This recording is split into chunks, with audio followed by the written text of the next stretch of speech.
Kapolri memastikan jenazah salah satu orang yang tertembak di Poso, Sulawesi Tengah adalah Santoso alias Abu Wardah. Dengan tertembak matinya Santoso, apakah kelompok ekstremis anak buah Santoso yang menamakan diri Mujahidin Indonesia Timur akan segera bubar atau malah akan menjadi lebih besar, menjadikan mereka terus menggalang kekuatan dan melakukan aksi balasan lewat teror? Setelah kematian Santoso, apa langkah urgensi lain yang harus segera dilakukan? Kami akan mengulasnya dengan Brigjen Agus Rianto, Kepala Biro Penerangan Masyarakat Mabes Polri, Nurhuda Ismail, akademisi Monash University Australia, dan pemerhati ekstremisme dan radikalisme di Indonesia. Selamat malam, Bapak-Bapak. Selamat malam. Selamat malam. Assalamualaikum. Yang pertama, kita ucapkan selamat ini kepada tim gabungan atas hasil yang sudah dicapai, begitu ya. Nah, yang kalau kita lihat bagaimana kemudian sampai akhirnya Santoso kemudian bisa dilumpuhkan, Pak. Kita kan sudah tahu ada operasi yang kemudian salah satunya adalah memotong jalur logistik, ditambah juga distrust dari anak buah Santoso. Nah, kemudian sampai pada akhirnya dilumpuhkan, bagaimana itu bisa terjadi? Ya, tentunya yang pertama kita ucapkan terima kasih dulu pada Allah Subhanahu Wa Taala, Tuhan yang Maha Kuasa, dan juga masyarakat di wilayah sekitar Poso dan sekitarnya yang selama ini cukup membantu daripada memudahkan pelaksanaan tugas kami. Ya. Dan juga terima kasih kepada teman-teman yang sedang melaksanakan tugas. Ya, kalau dikatakan bagaimana akhirnya bisa mencapai, berkat upaya dan kerja keras, serta ya yang pasti keuletan, ketabahan, bahwa kegiatan ini merupakan tanggung jawab yang harus dituntaskan oleh kami dan juga tentunya masyarakat yang tidak suka dengan aktivitas mereka. Ya, kita berharap sebetulnya dalam rangka proses penangkapan itu tidak sampai timbul korban. Kita ingin menangkap hidup-hidup semua. Tapi karena teroris ini juga membahayakan dan tidak jarang juga menimbulkan korban dari pihak kita, tentunya kita harus ambil tindakan tegas. Sehingga akhirnya ya kemarin itu teman-teman dari Satgas alhamdulillah bisa melumpuhkan dua. Kalau kita lihat titiknya itu apakah masih di dalam hutan dan adalah medan yang sulit dijangkau? Iya, kalau berdasarkan informasi ya memang dari wilayah kota Poso pesisir selatan itu sekitar 7 km. Tapi kalau dari kota provinsi itu sekitar 87. Tapi dari 7 km itu bisa ditempuh untuk berjalan kaki sekitar 4 jam. Bisa bayangkan itu, Mas. 7 km 4 jam. Ya, tadi saya sempat dapat informasi dari Panglima bahwa ya memang medannya terjal, kadangkala putus. Nah, kemudian juga hutan cukup lebat. Nah, memang mereka mungkin kelihatannya mengambil lokasi yang seperti itu. Artinya mereka masih dalam upaya untuk mencoba untuk bertahan di medan yang memang sulit untuk dijangkau, begitu ya? Ya, sampai dengan saat ini mereka masih bertahan. Dan memang di dalam gubuk, kalau tidak salah itu ditemukan di dalam gubuk atau semacam bivak. Ya, ada upaya ataupun apa? Ada lokasi-lokasi yang memang mereka persiapkan untuk bertahan, tapi dalam bukan yang permanen. Bukan mereka permanen ya? Berpindah, karena memang teman-teman kan selalu bergerak.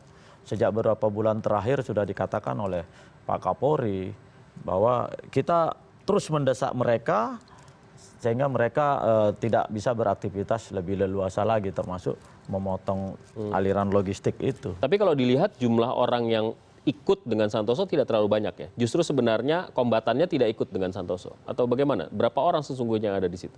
Ya, mereka kan pada saat kita temukan informasi yang didapat itu kan memang hanya 5 orang. Di antaranya 2 wanita yang sekarang melarikan diri. Nah, kan pergerakan mereka tidak mungkin kalau kecuali berpindah. Tapi kalau mereka menetap di satu tempat tentunya punya tugas tanggung jawab masing-masing untuk melakukan aktivitasnya. Nah, sehingga pada saat terjadi kontak tembak dengan teman-teman Satgas, itu memang yang diinformasikan kepada kita, mereka cuma 5 orang. Tapi kan ada yang... Tidak ada Basri di situ? Kita belum, yang mana? Yang melarikan diri...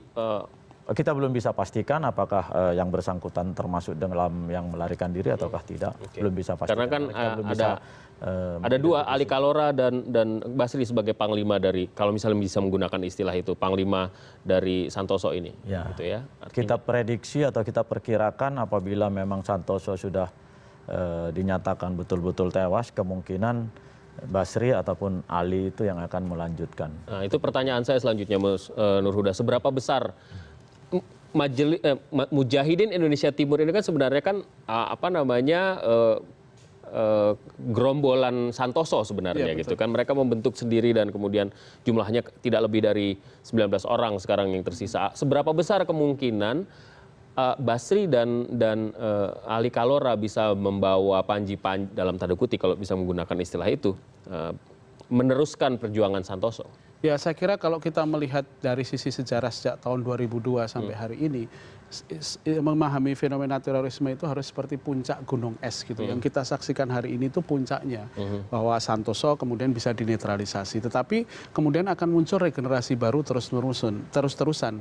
Dan ini yang saya kira yang harus kita perhatikan, bahwa pendekatan keamanan saja, kayak misalnya misalnya pendekatan kepolisian itu hanya satu elemen dari sekian banyak elemen yang harus diperhatikan. Kalau saya melihat fenomena ini adalah selain adalah nanti pasti akan ada proses regenerasi, karena itu adalah sudah menjadi jati diri kelompok ini, tetapi yang paling penting adalah bagaimana kita menyetop munculnya Santoso-Santoso baru. Nah, kalau kita melihat polanya, itu yang ironis adalah sejak tahun 2002 lagi itu bom Bali sampai hari ini itu ada sekitar 1.200-an narapidana teroris yang ditangkap. Kita melihat paling tidak ada 10% kasus residivisme. Misalnya kita 1.200 ya? 1.250-an sekitar dari bom Bali yang pertama. Dan kita ada, jadi kalau misalnya penjara itu menjadi revolving door aja, pintu masuk yang dia terus-terusan.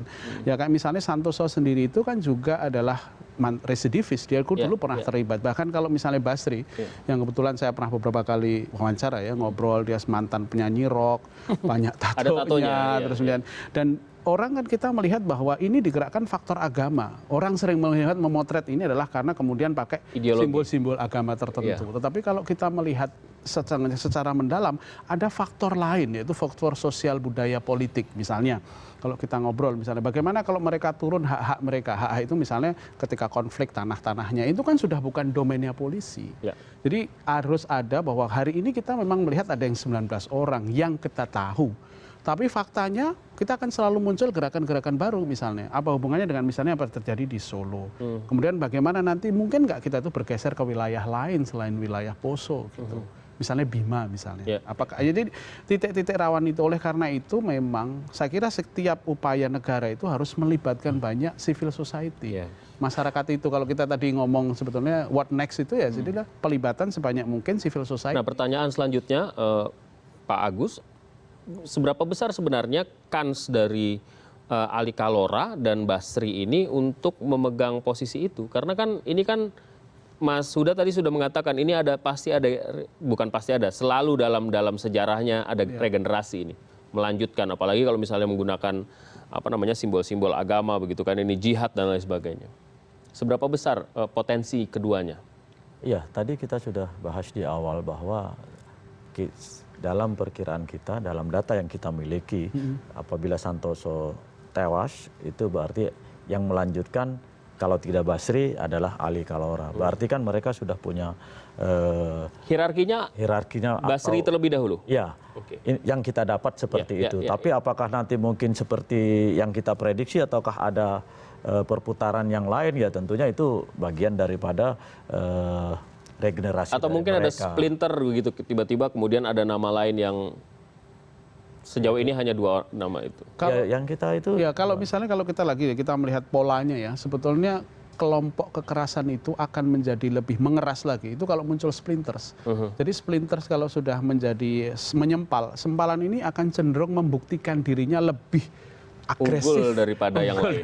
Apalagi sekarang sudah terbelah nih kan. Nah betul. Misalnya dulu kan kita selalu melihat JI kita kemudian tapi JI pecah, kecil lagi, pecah lagi. Dan ini yang terjadi. Nah ini faktor mungkin yang paling penting itu adalah konektivitas antara lokal dan global dan lokal. Kita tahu ada kelompok. Sebentar deh, sebelum kita ke sana, kita bicara soal Basri. Anda mengenal Basri, Anda sempat mewawancarai Basri. Iya betul. Sosoknya seperti apa? Kalau misalnya Anda bisa bandingkan dengan Santoso, bagaimana padanan keduanya? Ya kalau saya mengenal Basri kan wawancara beberapa kali di dalam penjara ketika masih di Polda itu. Sebagai sosok lokal ya dia mengakar.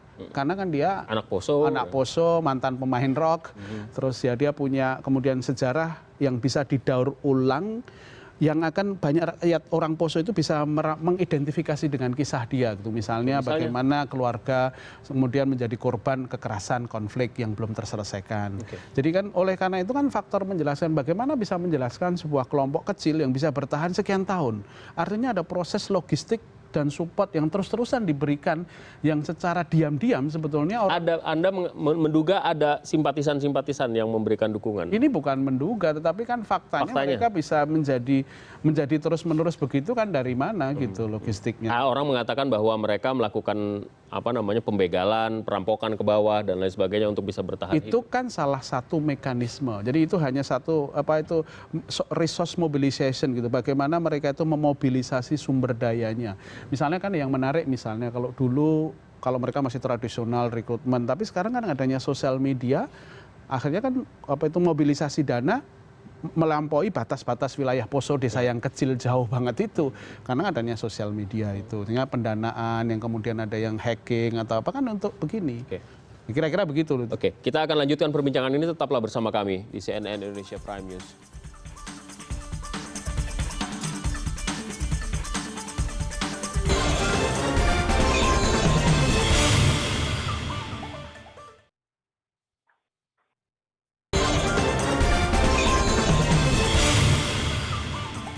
Terima kasih Anda masih bersama kami di CNN Indonesia Prime News dan kita masih membahas seputar pasca terbunuhnya atau dilumpuhkannya gembong teroris di Poso Santoso oleh Satgas Gabungan malam kemarin.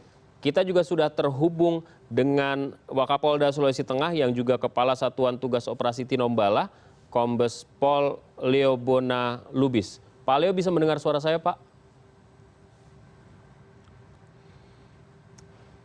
Masih belum tersambung sepertinya. Nah, kita lanjutkan tadi. Kalau sosok Ali Kalora, Anda... Saya nggak begitu paham. Baik, Pak Leo, agak panjang berarti delay. Selamat malam Pak Leo, terima kasih atas kesempatannya bersama kami. Malam. Iya, sampai sejauh ini Pak, ternyata masih ada 2 orang lagi, yakni Basri dan Ali Kalora yang menjadi tangan kanan dari Santoso yang hingga saat ini masih dalam pengejaran. Bagaimana sampai upaya untuk mendapatkan keduanya Pak sampai saat ini? Saya ingin meralat pernyataan Pak Putonova. Ya. Jadi tidak hanya 2. Oke. Jadi 19 ya Pak ya? Ya, total keseluruhan kelompok teroris Santoso atau jaringannya ini masih ada 19 orang. Oke. Di antara 19 ini ada 3 wanita. Kemudian mereka mempunyai struktur tersendiri yang disusun oleh Santoso. Oke. Jadi struktur ini tentu saja jabatan-jabatan dan peran masing-masing. Nah, tentu saja kalau mengatakan bahwa Ali Kalora dan Basri, ya memang 2 orang ini adalah orang terdekat daripada Santoso karena memang sama-sama besar di daerah Poso dan sama-sama terlibat di beberapa kejadian jauh sebelum operasi Tinombala atau di tahun 2005 sampai 2013 atau 2014 bahkan 15. Ya, pertanyaannya kemudian ini waktu dilumpuhkannya Santoso tadi malam Pak, apakah antara Basri atau Ali Kalora ada di dalam gubuk tersebut? Ya, kalau kita menanyakan mengenai itu, kita harus ke belakang pasca operasi Tinombala, di mana mereka kita giring dari wilayah yang sekarang ke daerah Napu.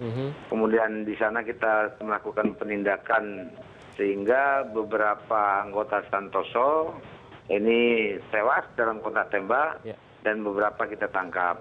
Nah, pelarian mereka dari daerah Napu kembali ke daerah yang sangat mereka kuasai sekarang ini di wilayah Poso Pesisir, baik itu Poso Pesisir maupun Po Induk, Poso Pesisir Utara maupun Poso Pesisir Selatan. Mereka terbagi jadi 2. Kelompok yang pertama adalah kelompok yang dipimpin Santoso dengan 6 personil lainnya.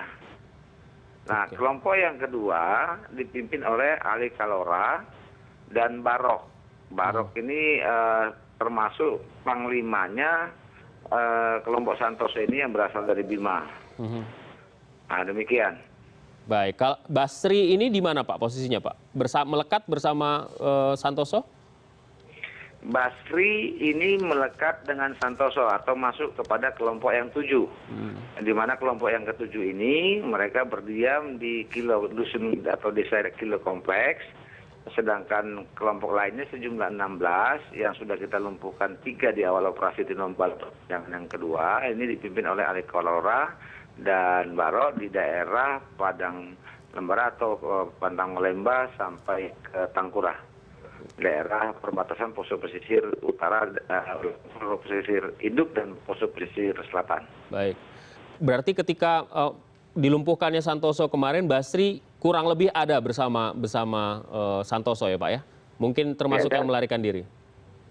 Dari informasi atau pengejaran yang kita lakukan, dapat kita simpulkan bahwa 3 wanita dalam kelompok jaringan Santoso ini selalu berdampingan dengan suaminya. Nah, pada informasi terakhir di tanggal 19 Juni, kita dapatkan bahwa Santoso dan Basri jadi satu dengan 2 wanita, otomatis kita berkesimpulan itu adalah istri Santoso dan istri Basri. Sehingga patut diduga kontak tembak kemarin di mana petugas kita bertemu dengan 5 orang tidak dikenal, kemudian didekati dan terjadi kontak tembak, patut diduga kedua wanita itu dua-duanya salah satu adalah istri Santoso dan satunya istri Basri, demikian. Oke, sepeninggalan Santoso, ketika Santoso dilumpuhkan, ini adalah amir mereka istilahnya begitu. Apakah peran Ali Kalora, Basri ataupun bahkan Barok yang Bapak katakan itu mampu untuk mengganti karisma Santoso sehingga bisa mengumpulkan kembali semangat dan motivasi kelompok ini untuk terus melaksanakan niatan mereka sejak awal? Kita berusaha bagaimana caranya kelompok ini tidak menjadi satu lagi. Sehingga mereka tidak punya waktu atau tidak bisa berkonsolidasi untuk menentukan atau memilih pemimpin atau sebagai amir mereka. Nah, mengenai siapa yang akan jadi kita belum tahu, tetapi segala situasi siap kita hadapi karena masing-masing orang per orang ini berdasarkan pengalaman dan dari beberapa kejadian kita menilai mereka mempunyai perbedaan, baik itu kemampuan, prinsip, tanggung jawab maupun mental, demikian. Oke, bagaimana bisa dijelaskan Pak soal itu Pak? Antara Basri dan Ali Kalora itu bagaimana? Soal kemampuan, jabatan dan lain sebagainya. Orang nomor 2 di kelompok ini apakah Ali atau Basri? Ya, kita kembali kepada struktur mereka nantinya. Ya. Ya, jadi masing-masing punya, memang Basri itu dianggap sebagai wakil, sedangkan Ali Kalora ini mempunyai jabatan mereka untuk mengurus logistik dan lain-lain, sedangkan untuk panglima perangnya yang ditunjuk pasca beberapa penindakan yang kita lakukan akhirnya menunjuk Barok. Seberapa besar potensi mereka untuk berkumpul kembali Pak? Potensi sangat besar karena memang mereka sangat menguasai wilayah yang sekarang mereka duduki, khususnya di wilayah Kecamatan Poso Pesisir Utara, Poso Pesisir Induk maupun Poso Pesisir Selatan. Tapi mudah-mudahan dengan strategi yang kita lakukan dalam operasi Tinombala dan semangat dan tanggung jawab dari seluruh personil Polri TNI yang terlibat di dalam operasi ini, mudah-mudahan ini bisa kita cegah. Demikian. Baik. Mas Huda atau Pak Agus ingin join? Oke. Kalau tidak, pertanyaan saya terakhir barangkali Pak. Seberapa besar sesungguhnya potensi kelompok ini memberikan empati kepada lingkungan sekitar? Karena ini penting. Kita tahu beberapa operasi yang terjadi itu akhirnya berdampak, katakanlah Aceh begitu, sempalan yang kemudian mendapat apresiasi dari masyarakat dan kemudian akhirnya membesar dan kita tahu semua kondisinya. Bagaimana sebenarnya kondisi di Poso, Pak? Apakah mereka mendapatkan empati dari warga sekitar? Apakah warga sekitar kurang lebih memberikan dukungan kepada apa yang mereka lakukan atau justru sebaliknya? Oke, pertama perlu dipahami oleh pemirsa sekalian bahwa operasi kepolisian dengan Sandi Tinombala 2016 adalah operasi penegakan hukum, di mana dalam pelaksanaannya mengedepankan tindakan preemptif, preventif maupun represif, dengan didukung oleh satuan TNI. Kemudian berkaitan dengan itu, eh, kita melakukan langkah-langkah preemptif dan lain-lain sehingga terbukti pada awal operasi Tinombala sampai dengan sekarang tidak ada satu kejadian pun yang menonjol, apalagi sampai mengakibatkan korban atau kerugian material, apalagi nyawa dari masyarakat. Dan kecenderungan bahwa masyarakat lebih tenang, bisa bekerja dengan baik, walaupun kita tidak mendalami benar bagaimana mereka melaksanakan kegiatan ekonominya. Memang di beberapa titik, khususnya pada saat kita melakukan pengejaran, ada langkah-langkah antisipasi supaya tidak ada masyarakat yang terkena dampak, sehingga kita mengarahkan untuk tidak berkebun dulu dan lain-lain. Tentu saja ini satu hal yang merasakan masyarakat memang, namun pada umumnya masyarakat tidak beri pengertian dan mereka mengerti. Kemudian perlu diketahui berkaitan dengan pertanyaan tadi, kita harus melihat ke belakang dari mulai peristiwa kerusuhan dua kelompok agama di tahun 98 yang berdampak sampai tahun 2004, kemudian masuknya paham-paham radikal yang menyebarkan agamanya pahamnya di daerah Poso. Nah, ini menjadi peluang bagi mereka karena pada saat itu para guru-guru yang notabene adalah pendatang ini keluar dari Poso, sehingga kelompok-kelompok ini akhirnya berpeluang menjadi guru di berbagai sekolah atau pendidikan dan sekaligus memberikan atau memperluas pahamnya tersebut. Nah, dari sejarah peristiwa itu tentu saja dengan membawa nama agama tertentu, ini menjadi pendukung mereka dikaitkan dengan kasus yang menelan korban dua belah pihak. Untuk Basri, ini pelaku di tahun 2007 penggorokan 2 siswa SMP dari kelompok agama lain.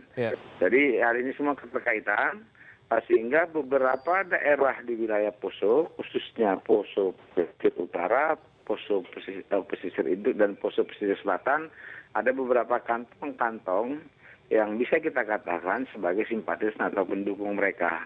Nah, inilah mereka kenapa mereka nyaman berada di daerah ini, didukung dengan situasi lebatnya hutan dan pegunungan yang demikian curam, bergelombang demikian. Mas Huda, saya ke Mas Huda terlebih dahulu. Dengan keterangan yang disampaikan Pak Leo tadi, apakah kita perlu khawatir dengan ternyata ada kantong-kantong yang bisa dikatakan simpati terhadap perjuangan mereka? Ya, itu yang tadi saya omongkan kan, bahwa sebuah kelompok itu nggak akan bisa hidup kalau tidak dapat oksigen gitu loh. Jadi oksigennya ya memang support. Kan kalau kita dari Jakarta duduk di sini bisa menggambarkan mereka sebagai sosok tadi gembong teroris. Tapi ketika mereka ada di lokal, jarang mereka mendapatkan sebutan teroris karena secara sejarah seperti disampaikan Bapak tadi bahwa mereka ketika pada konflik itu membantu kelompok tertentu, dan inilah yang sebetulnya mereka mempunyai sosial kapital, modal sosial yang sehingga mereka itu bisa merasa bahwa ya dia mewakili sebagian kepentingan. Tetapi yang poin yang menjadi kelebihan di kita itu adalah bahwa ada orang-orang yang menyerahkan diri di kelompok ini. Artinya sebagai sebuah kelompok Santoso ini bukan tidak solid, sudah kohesif. Dan kita di luar kelompok ini adalah bagaimana kita menggunakan narasi-narasi orang-orang yang barisan sakit hati itu. Dan kalau kita melihat berbagai macam riset tidak hanya di kasus Islam, tapi di Indonesia saja, tapi hampir misalnya bagaimana dulu di Italia, di Jerman, itu adalah bagaimana negara menggunakan orang-orang yang pernah sakit hati ini untuk menjelaskan bahwa narasi besar yang dibangun kelompok ini itu tidak sesuai dengan apa yang sesungguhnya gitu. Ini yang saya kira ini yang harus dikembangkan oleh civil society dan dengan kerjasama senegara. Kayak misalnya mereka membangun narasi bahwa kita satu Islam yang sama atau bahwa kita memperjuangkan yang sama. Tapi pada faktanya misalnya terjadi perbedaan antara kelompok mujahidin yang mereka menyebutnya begitu, yang datang dari Jawa, dan orang mujahidin yang asli Poso, itu terjadi friksi juga. Atau yang misalnya ya itu kayak hal-hal kayak seperti itu yang sebenarnya bisa. Pertanyaan kepada Pak Leo kemudian, kantung-kantung itu Pak, seberapa besar upaya untuk menghalangi misalnya aparat untuk masuk ke dalam melaksanakan tugasnya? Apakah tim atau gabungan Satgas gabungan ini merasa kesulitan dalam kondisi-kondisi tertentu di wilayah-wilayah tertentu yang Bapak katakan merupakan zona nyaman buat kelompok Santoso? Pak Leo? Iya, Pak. Ya. Masih bersama saya, Pak? Iya, Pak. Masih, Pak. Ya, pertanyaan saya begini, Pak. Bapak katakan tadi ada kantong-kantong di mana kelompok Santoso ini merasa nyaman ada di situ karena ada histori yang dibangun, begitu kira-kira. Sampai seberapa besar sesungguhnya aparat merasa bahwa ada resistensi misalnya? Apakah ada kesulitan ketika masuk ke wilayah-wilayah tertentu karena kebanyakan penduduknya resisten terhadap upaya yang dilakukan oleh tim gabungan? Baik, awalnya memang ada kesulitan, namun dengan berbagai pendekatan yang kita lakukan, walaupun kita tidak bisa juga mengetahui bagaimana hasilnya mereka, tetapi fakta di operasi Tinombala 2016 ini beberapa langkah deradikalisasi, tentunya ini banyak bantuan dari BNPT tentunya kepada kita, sehingga ini kita secara bersama-sama kita lakukan sehingga tidak ada muncul ke permukaan resistensi, walaupun kita sadar pada saat kita datang begitu seakan mereka cuek, terus pada saat kita panggil mereka balik badan. Namun seluruh prajurit baik itu Polri maupun TNI menyadari itu sehingga tidak memperdulikannya, sehingga kita terus berjalan dan berjalan terus demikian. Sebenarnya tenggat operasi Tinombala ini tinggal hitungan hari barangkali. Bapak optimis 19 orang yang masih tersisa bisa ditangkap, bisa diamankan, atau bisa dilumpuhkan? Iya, seluruh personil Polri TNI yang terlibat di dalam operasi Tinombala 2016 ini modal paling awalnya itu adalah berpikir optimis ini akan bisa. Kenapa bisa berpikir optimis? Karena kita mempunyai cara, strategi dan lain-lain di samping pasukan yang disiapkan TNI Polri, perbantuan TNI, demikian juga perbantuan Polri, khususnya Brimob dari Korbrimob Polri, ini sudah dipersiapkan dan sudah mempunyai kemampuan yang dibutuhkan untuk kegiatan ini. Itu hanya memang kendala kita dihadapkan dengan medan yang kita harus pelan-pelan untuk memahami satu persatu. Sementara lawan kita sangat familiar dengan medan itu. Demikian. Baik. Kepala Satuan Tugas Operasi Tinombala, Kombes Leo Bona Lubis. Terima kasih Pak atas waktunya bersama kami. Selamat malam dan sekali lagi selamat atas upaya yang sudah dilakukan oleh teman-teman dan tim di sana. Kami masih akan kembali sesaat lagi, tetaplah bersama kami di CNN Indonesia Prime News.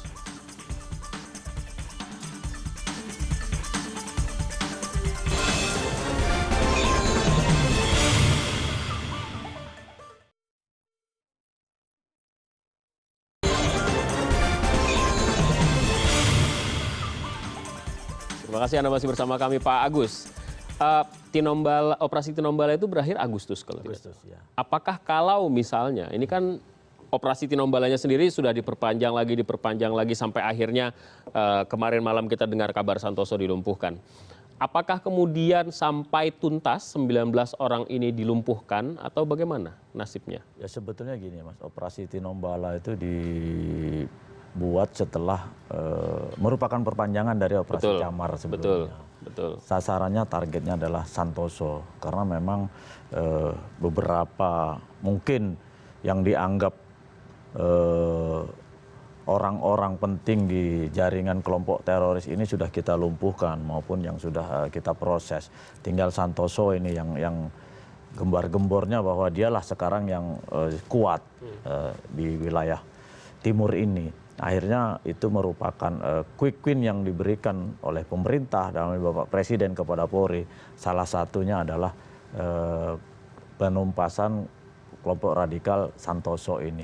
Nah sekarang apabila Santoso ini sudah berhasil dilumpuhkan, nah apakah akan berlanjut operasi Tinombala ataukah akan berlanjut penegakan hukum terhadap mereka para anggota kelompok ini?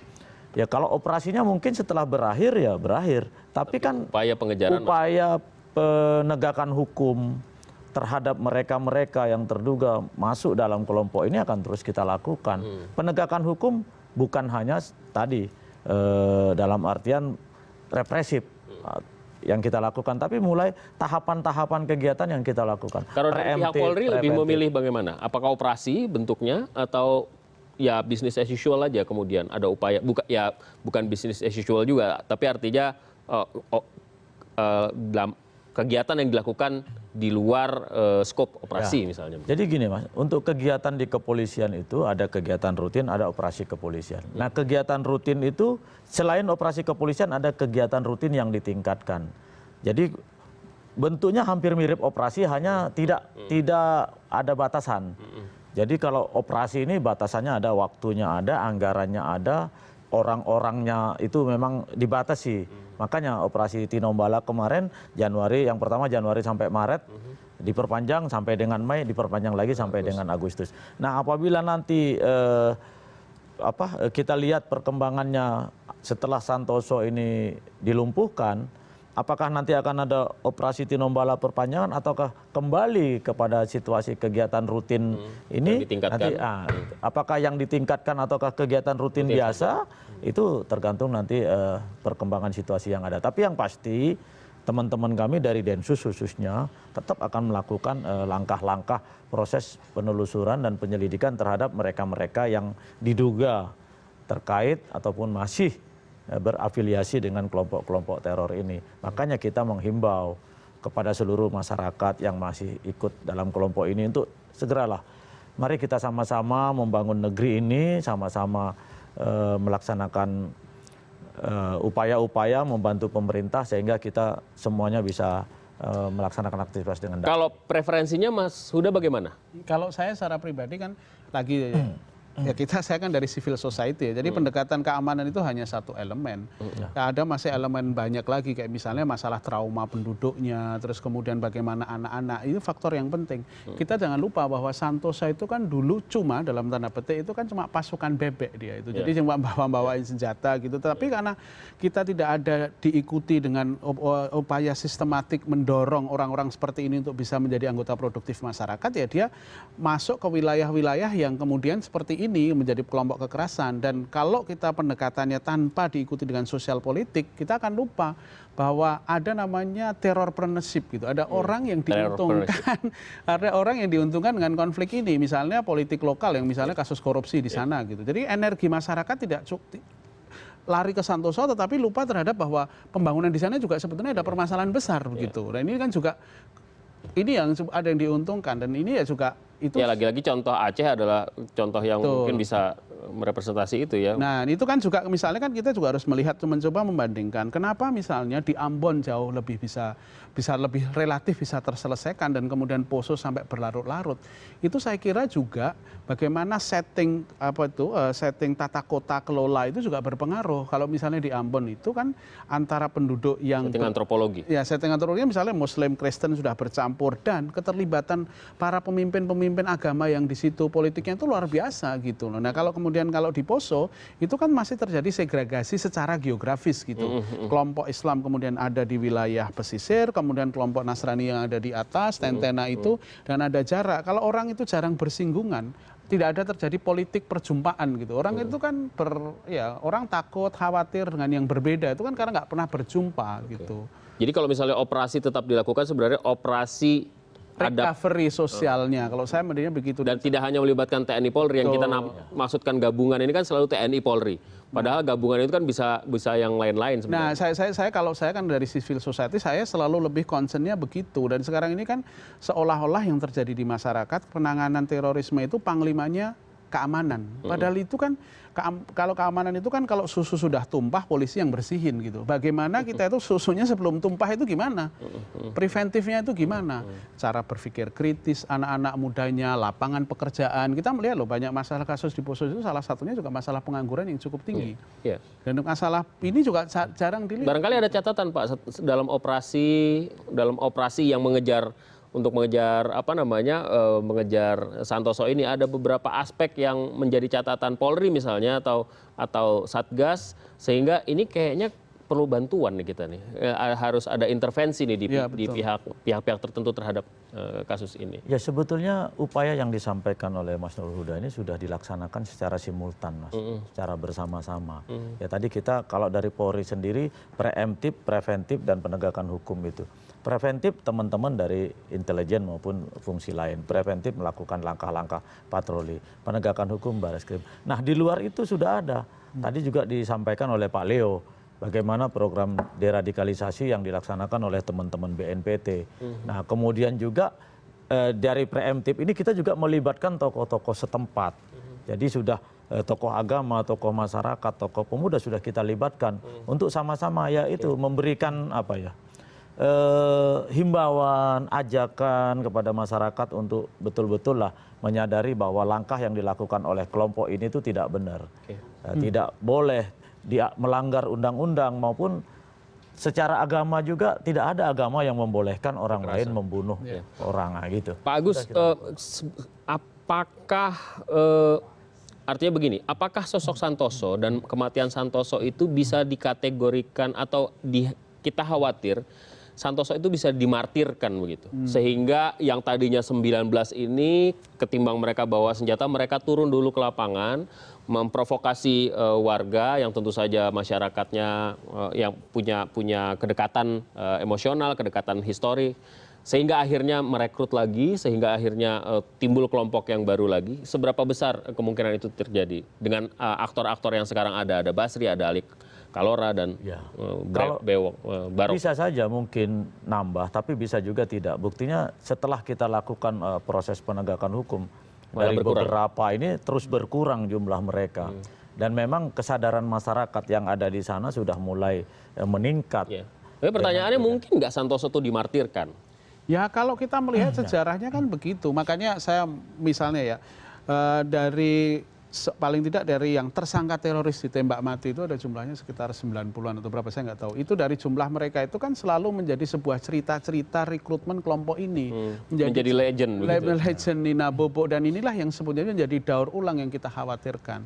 Sebetulnya kan kalau misalnya, dan itu lagi-lagi ini tidak hanya di Indonesia, hampir semua misalnya kasus yang ada di Irak, terus Al-Qaeda itu kan sama. Ketika mencapai pada titik yang mereka mau, martir, itu menciptakan energi baru yang melihat bahwa look, dia sudah mencapai apa yang dia mau gitu. Nah, artinya ini ada upaya lain yang seperti Bapak sampaikan tadi yang sudah dilakukan oleh kelompok-kelompok selain pihak kepolisian, saya kira. Bagaimana? Nah, itu yang harus dilakukan. Kalau menurut saya lebih, dan itu bukan tanggung jawab Satgas sebenarnya. Itu harus ada intervensi dari pihak lain. Saya kira begitu. Dan kalau saya enggak, PR-nya banyak sekali Satgas itu. Kalau saya kira kan kalau saya kan lebih sangat melihat bahwa bagaimana orang menjadi teroris itu nggak dilahirkan. Dia ada proses gitu loh. Ada proses, ketika proses terlibat juga ada proses, kemudian mikir-mikir kelihatannya capek juga jadi teroris ini. Saya mau mulai nih, mau hidup yang baru. Nah ketika hidup yang baru, dari banyak saya wawancara beberapa orang-orang di dalam penjara itu banyak mereka ingin memulai hidup baru lagi. Tapi frustasi. Satu, bukan, masyarakat belum siap menerima. Susah mendapatkan KTP lah, susah mendapatkan tempat tinggal, masyarakat menolak, ada stigma, dan itu kan kemudian kalau orang Jawa bilang itu menyamaratakan, kebiah uyah gitu, disamakan, dan itu kan kasihan bahwa, nah itu satu. Dan di dalam penjara lagi-lagi kembali ke penjara kita itu kan misalnya Cipinang sini kan desainnya kan cuma 900 orang, tapi hari ini itu 2.900-800-an, 70%-nya itu adalah apa? Narkoba. Artinya menyelesaikan isu terorisme itu tidak bisa sendiri terorisme doang gitu loh. Kita harus melihat isu-isu lain yang terkait. Kompleks ya. Bagus, kerjanya masih lebih berat. Terima kasih sekali lagi. Selamat sekali lagi Bapak dan tim. Mudah-mudahan yang 19 ini bisa segera diajak kembali untuk lebih produktif ya. Mas, udah juga terima kasih atas waktunya.